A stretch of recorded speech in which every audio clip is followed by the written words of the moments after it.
Joining us now for a closer look at the case, criminologist Casey Jordan. Good morning, Casey. Good morning, Rebecca. This case, it's just so confusing and perplexing at this point. You have the criminal medical examiner in Delaware saying that it is a homicide.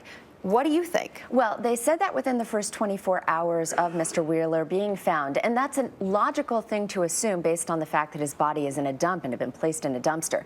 But we still don't know the actual cause of death. And to be honest, that's a little bit of a jump.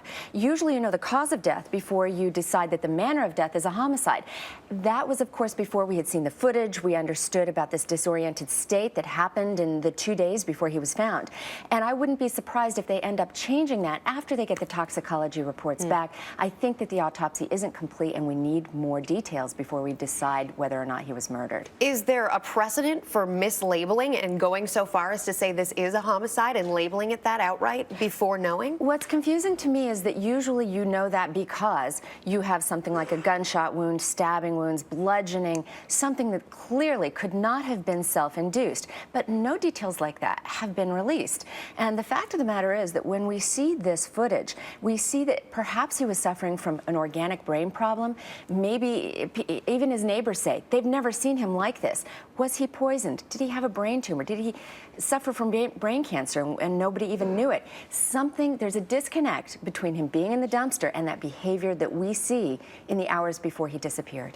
The point about the phone, this cell phone that the local TV station is reporting was found in his neighbor's home. There have also been reports that his neighbors had gas bombed, for lack of a better word, their house to get rid of some rodents.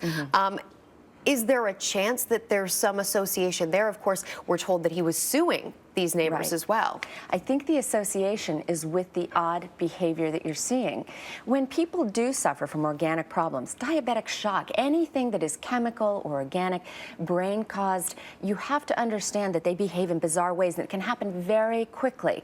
I think the dispute with the neighbor, the putting off of the smoke bombs, which he probably did, was really a symptom of what was going on in his brain and probably has nothing to do with his death. However, if he decompensated, if he passed out, it's possible that somebody robbed him, he died naturally and he was rolled and robbed, and that the body was placed in a dumpster after he was dead. It doesn't mean that the person who put him in the dumpster is a killer. In the end here, ultimately, do you think we will have an answer to this case? I wonder if we will, because there are possibly 10 dumpsters that he came from that ended up in that dump truck. So we don't even have a crime scene.